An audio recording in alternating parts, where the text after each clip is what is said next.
Hey everyone, I'm Jennifer Miller Hammel, and welcome to POPeracast. This is your peek behind the curtain of Pacific Opera Project. I'm excited to give you a taste of Pop's upcoming production of Stephen Sondheim's Tony Award-winning Into the Woods, and it will literally be in the woods as Pop will be making magic and granting wishes at Descanso Gardens. With such a large and complicated production, I wanted to talk to the folks you don't normally see on stage, but you do see their hard work. Pop's own costume queen, Maggie Green, and AD Josh Shaw join me to give us a taste of what goes into creating such a magical show.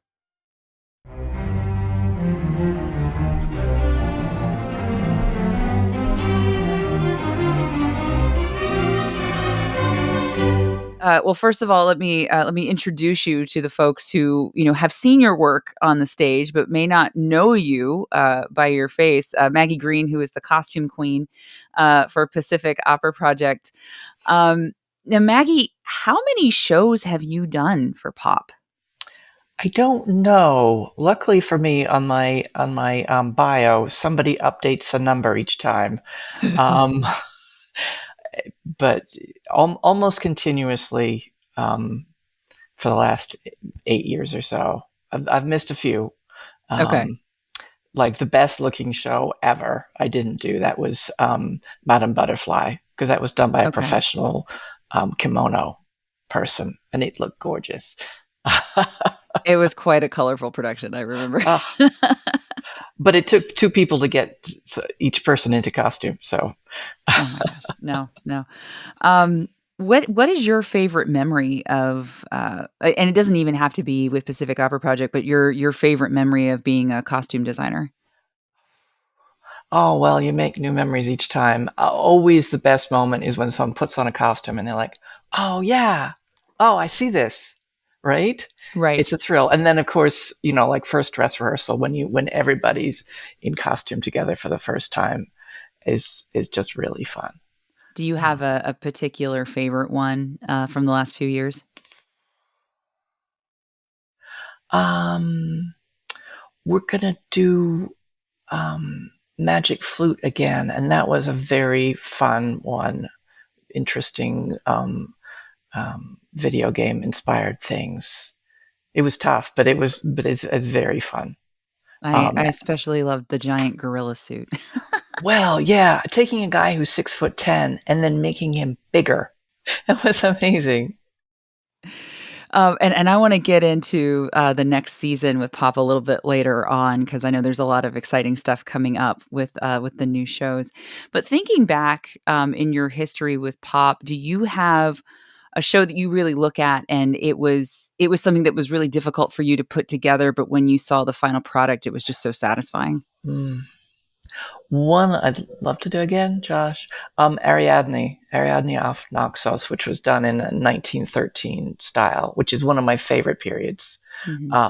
And it wasn't that big a show, so it wasn't overwhelming, but just lots of looks, and the whole thing together was very fun. Bathing beauties and, um, somebody in a sort of a leopard. What was his? I forget. Dressed as Bacchus. Anyway, lots of fun bits to that. What do you love about that period in dress? Well, it appeals to modern sensibility. I mean, it's not doesn't distort the body very much. The waistline's about where the waistline is. The skirt's not too full, but it's long. It just earlier people look well. I mean, you wouldn't be surprised if Victorians look like Victorian living rooms, but they do, Right. and it's just too much. Um, I don't know. And but on the other hand, there's lots of fun periods for dressing um, uh, Cinderella stepsisters. If you want to make people look silly, there's some wonderful silly periods. So. I particularly love when I was in high school. We did a show that they had us all wearing basically late 1960s, early 1970s like house dresses. So like it was like Okay. bright colors. It was like Yes. something out of Laugh-In. Yeah. And it was just hysterical. I remember walking on stage and my mom's just cackling in the audience because she remembers Thanks, Mom. seeing I was like, "Thanks, Mom. I know I look great." Um, so Mm. how did you get interested in costume design? I've been doing Halloween costumes like since I was a teenager.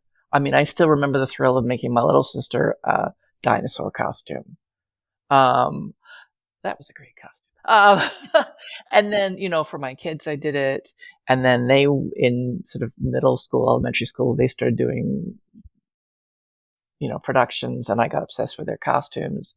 And by middle school, they're like, "Ma, leave me alone." So I had to do other people's costumes. And then we were in DC. I mean, we moved to LA less than 20 years ago. And that was the first time I discovered that people made a living doing this kind of thing. Mm-hmm.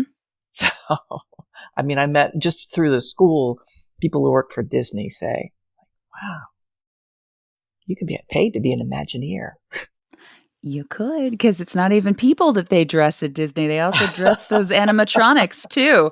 Oh, yeah. Even the robots get to wear clothes. Well, yeah, and there are so many people, like, I'm a regular convention goer, Mm, and when I see the people and the work that people put into their cosplays when they go to those conventions to dress up like someone from Star Wars or from their favorite video game, and I know a lot of these folks don't, like, they do it as a hobby. They don't do yeah. it to get paid, and it just, it amazes me the talent because as someone who I see a sewing machine and I run away because it just Okay. scares me so much.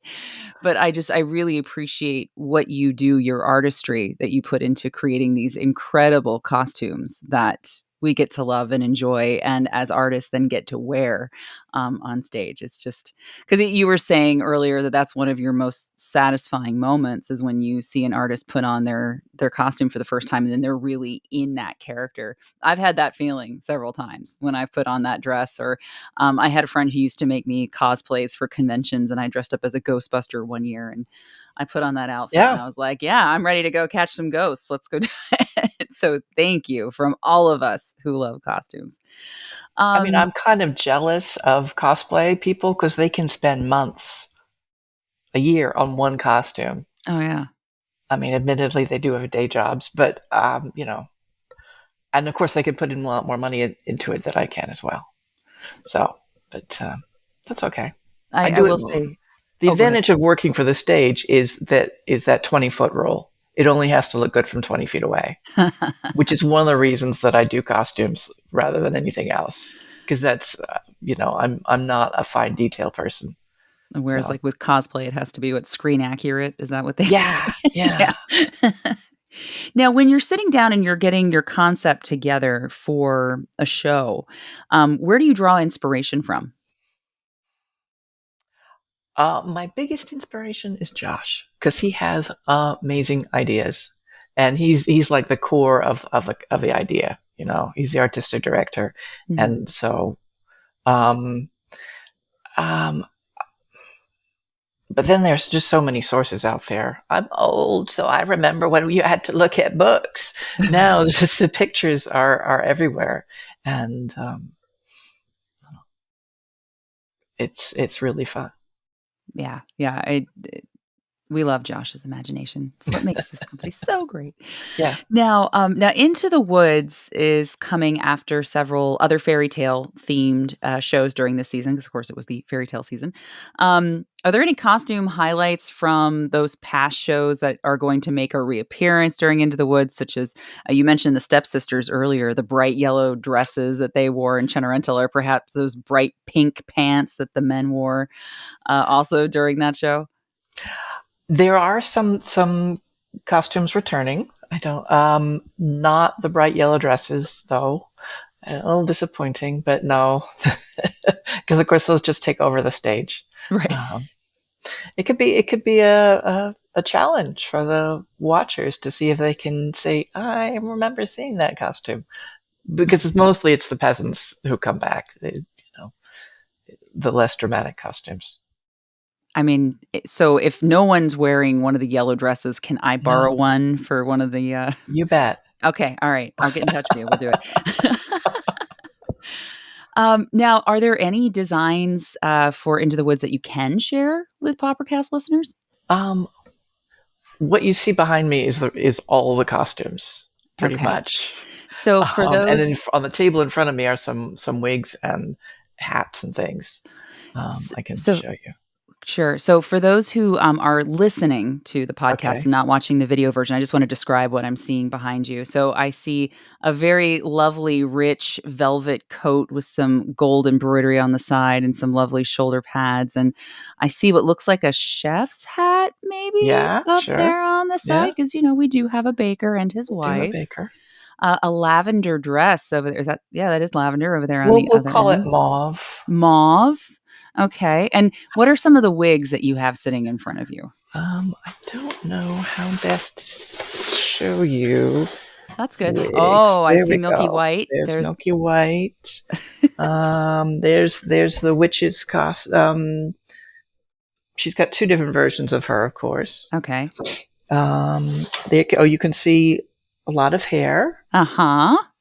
This is very heavy. Rapunzel's uh, braid is very heavy. So Let's see what Maggie's else. showing me Rapunzel's wig right now that has a very, very long braid attached to it. And Yes. how much do you think that weighs? Um, like 7 pounds. It's Oh my actually gosh. the current challenge is to figure out how to support it. Right. Um, and so part of it's going to be supported on the set, but also I'm just yesterday was building a vest so that it can be like attached to magnets on her shoulder, Great. so that it can be carried in effect like a backpack. Some of it, because it's absurd. There are probably other ways to make it than using 7 foot long fake hair, but that's what I came up with. So it's heavy. Yeah. Yeah, and she has quite a challenging song too. So I'm sure that I would watching her sing that. I'm sure coming up and knowing that she's wearing 7 pounds of hair. I'm just going to Yeah.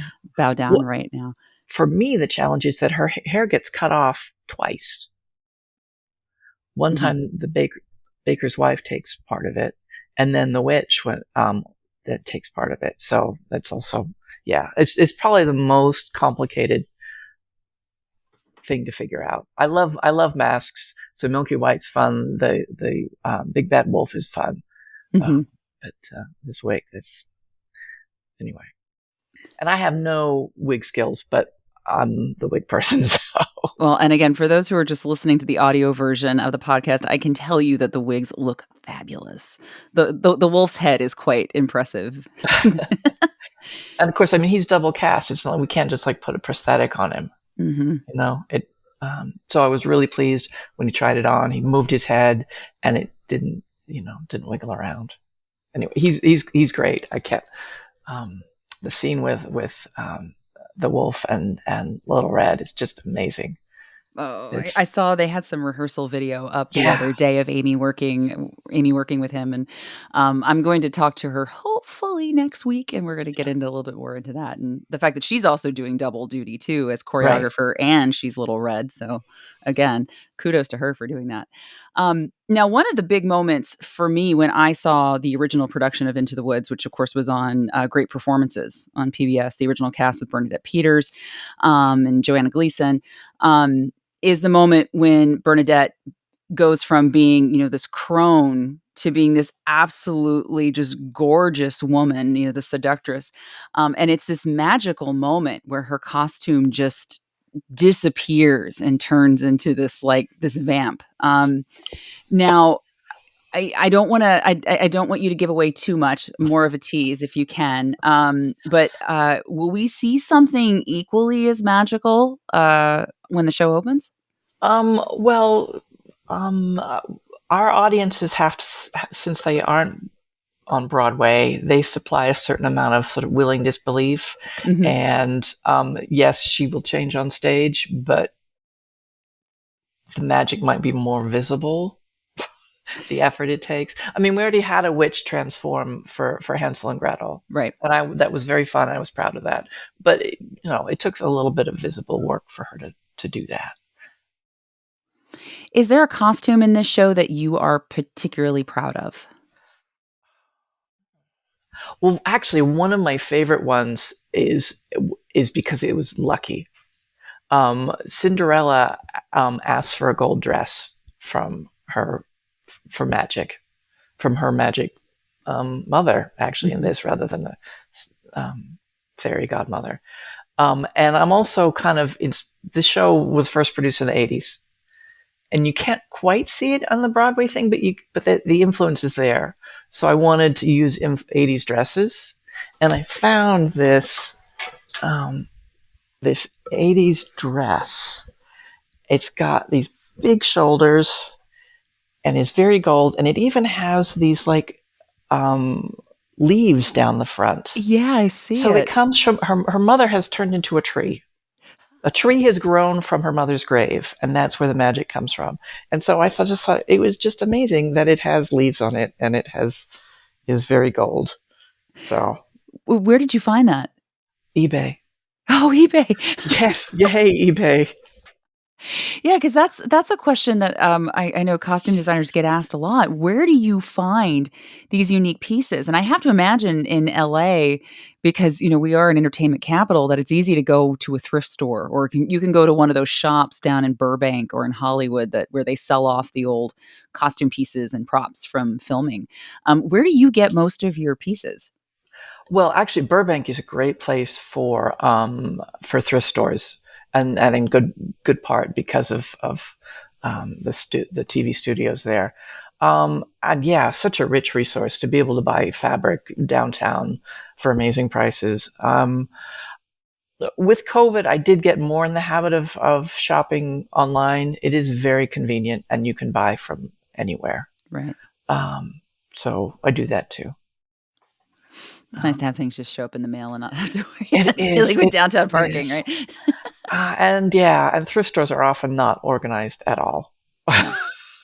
or else they No. cost more. You pay more and have good organization, but so So with Pop's upcoming season, they just recently announced the 4 big shows that are coming up starting in September. And I'm going to make a quick plug that season tickets are available, and you can find them on Pop's website, especially if you want to see all of Maggie's hard work coming up this season.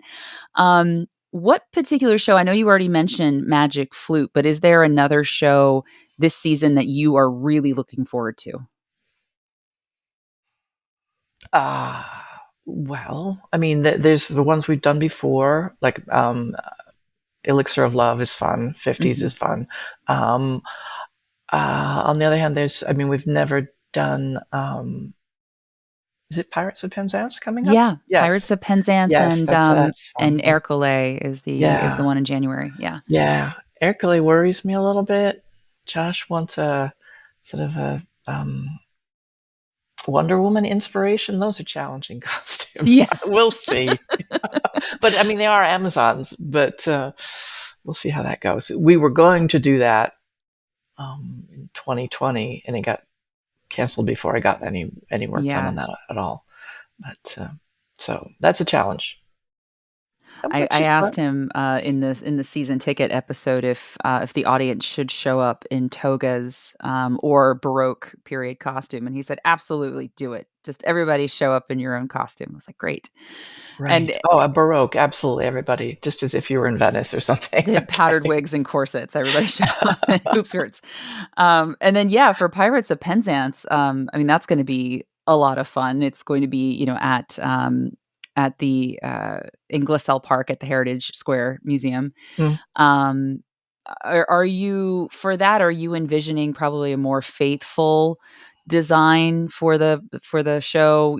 All the sisters wearing white dresses, probably in big frilly hats, and of course the pirates with their swashbuckling swords. What are you envisioning for that show? I'm guessing that yeah, Josh is going to be seeing it as a Victorian thing. If we're in a Victorian square, yeah, makes sense. That's got to be a lot of fun. But if he has a brainstorm and wants to do something else, because that's what's always amazed me. I think one of the first shows I did with Pop was was Marriage of Figaro, which was done in a Scarface style. Mm-hmm. It was amazing because suddenly that Duke was like really frightening, because Mm-hmm. normally he's just kind of like, I don't know, goofy, like someone to take advantage of, and then you don't think about him as being dangerous. So anyway, so I love that when Josh's ideas add something. So if he thinks Although of something, it'll work. I have to imagine Pirates of Penzance done like Buck Rogers, like a 1940s science fiction serial. Okay. That could be really fun. I'm just going to drop that idea in here and we'll see what happens. Uh huh. Although it's not going to quite go with Heritage Square, but No. Now, one more question for you, because I know you've got lots of costumes to continue working on because Into the Woods opens in 3 weeks as of this recording. Um, so, is there one show that you've always wanted to design, but you haven't yet? One of my strengths, one of my weaknesses are the same thing. I don't know, is that I'm actually not like a big opera or musical theater nerd. It's Hmm. all new to me. A show comes up and I'm like, oh, wonder what that's going to be. So, um, I don't know. We'll see what happens. I say you've well, and let's throw in say like dramatic plays or even Yeah. television or movies. Is there something that you would just love to design for? Oh, I don't know. It's all been so fun. And I love doing masks. Hmm. So like when we did L'Enfant, and they were all these odd characters, including the chairs that stood up and danced. Oh, I'd forgotten that. That was so fun. Um, so that kind of thing, if I get to do more, Maybe we can get masks. Josh to do Beauty and the Beast. Yeah, yeah. There's lots of dancing furniture in that. Right, right. But the great thing about L'Enfant is that it's like it hasn't been set yet. It's Right, it's once Disney makes it, it's done. right. That's And we're true. fine with that. I mean, like, I'm really delighted that my stepmother dress looks so much like the Disney animated dress. It's fun to use that too. But Right. Well, Maggie, I appreciate you taking some time. I know you've got a lot going on. You have a lot on your table, quite literally, that you're working on for this show. But Into the Woods is sold out, and we are going to have so many people there in the audience to see your hard work. And great, personally, I can't wait. I will be there on the 15th, so it's terrific. going to be awesome. So, Maggie, again, thank you so much. I really appreciate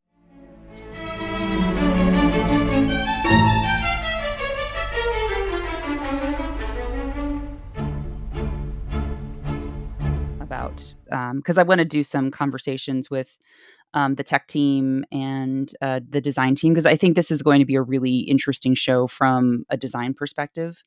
Having this giant Hope so. set out in Yeah. the woods, literally in the woods. Yeah. Um, so, yeah. So the biggest challenge, of course, besides being outside, is that you are building this big fairy tale set of Into the Woods in the woods.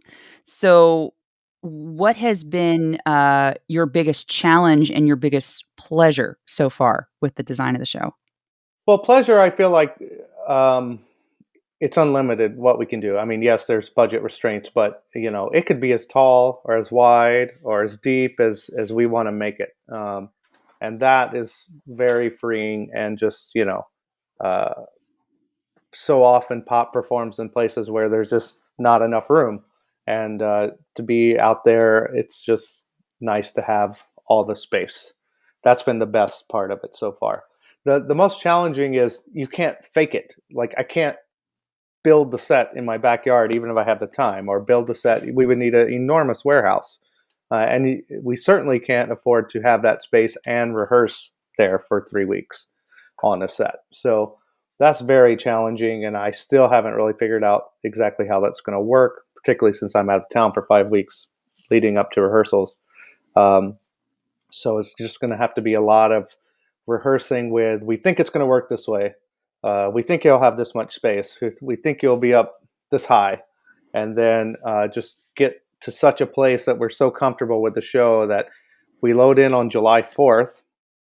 So basically, my holidays for this year are Yeah. gone. July 4th, we load in and we open. Then we open on the 8th. So that's ridiculously quick for an indoor show. But Hmm. to do it outdoors, where we're dealing with 20 something microphones and running light cables and breaking half that stuff down every night, it's just going to be, it's going to take a lot of sweat and a lot of probably blood to make it happen. But we'll get there. And the people at Descanso have been just wonderful. So we are building. I am building the set in a back parking lot there, starting around June 20th. So we will, by the time we get to final room runs and stuff, we'll know exactly what the set is going to feel like and look like. We just won't be on it. And then it all has to come apart and move a couple 100 yards to the big lawn there. Will you be integrating natural elements from the actual performance area into the Yeah, set? there's been so much, Maggie and I and others have gone back and forth of like, well, how do we make this super poppy, or how do we make this different than other Into the Woods? And we've really just decided this venue is the star of this show, and Mhm. we don't need to bend over backwards and try and reinvent the wheel with design or even costumes and stuff, because being there, such as when we're at the Ford or uh, Forest Lawn, the space itself is so much already. We don't want to detract from that in any way. But yes, so it will definitely be right up in the trees, and we've already got a couple ideas of ways to further integrate the surroundings there. What is going to be the pop, uh, angle on this? Is it a faithful, looking adaptation, or is it going to have a little bit of that pop smile to it, if you know what Well, I it's mean? still developing. I'm sure there will be things that work their way in that are specifically pop, but we really are trying, leaning pretty heavily on traditional. I have a very hard time seeing this show. I mean, I think the original Broadway production was so good. I don't think Mhm. any production has ever topped that. And as good as I think I am, I don't think I'm going to top that either. But I think it'll be. I don't see any reason to go crazy with other elements. Now, if we were in a traditional space and there wasn't a million other things to look at, yeah, maybe we would go some different way. But I think you're going to come see a great Into the Woods and some great singing and acting and a beautiful setting. But we're not going to be in all pop pink or anything like that. Although, I was wondering, so, is Milky White going to be a real cow or a cow on wheels? A real cow. I'm buying a cow and putting. That's the twist. No, Milky White will be Bill Grundler, who audiences will know from his other character work. He was a great ostrich in Don Procopio. He was once a drinking is bad bear in Barber of Seville. I feel like he played one other animal at some point, but he's also done a lot of other actual roles at Pop. But he was gracious enough to come do it, and I'm sure he will try and probably accomplish stealing the show. Now, there was one production of Into the Woods, several years ago, and I'm sure you know the one I'm talking about, where they asked the cast to play all of the instruments. Hmm. Any chance we're going to see any, homages to that this No, time around? No? no, no, no, no, no. That is a gimmick others can have. I saw that production. It was very good. It was very good, but no, no, no time for that. When you load in on July 4th and open on July 8th. It just makes me think also of that Sweeney Todd with, Patti Hmm. LuPone playing the tuba or whatever it was. Yep, yep. Well, and speaking of Sweeney Todd, I mean, you do have some history with Sondheim. Is there anything that you're going to be carrying over from that production of Sweeney into the Woods? Some of the set, some of the set is the same pieces we had back in 2012. It's kind of they've lived in Bakersfield in Rob Webb's dad's barn for all these years, and he went and got them. And then I went down to Torrance and got them from him. We lost a few along the way somewhere, but so that'll be in there. Oh, the pies! I just pulled the more hot pies out of storage for the baker stuff. Um, I'm sure there's some costume pieces that'll make it in. Yeah. And then Sweeney himself is also in the Oh, show. Sweeney is also in the show, and let's see, don't know that anyone else in this was in Sweeney Todd. I don't think so. It's been a long time. 10 years. Oof. Has it been 10 years? I think it was 2012, wasn't it? Yeah. No, that sounds right. Wow. Yeah. So Into the Woods opens July 8th. Tickets are getting very hard to come by. Yeah. Selling out, if I believe are the phrases we love to use, selling out. So do get your tickets ASAP if you have not already. Josh, thanks again for taking just a couple minutes before you head out of town to talk about Into the Woods. My pleasure.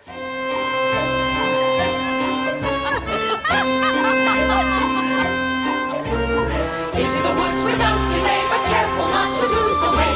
Into the woods, who knows what may be lurking on the journey.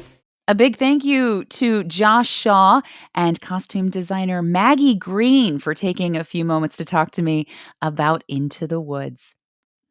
And while Into the Woods is sold out, which we know is a bummer for many of you, season tickets are available for Pop's 2022-23 season.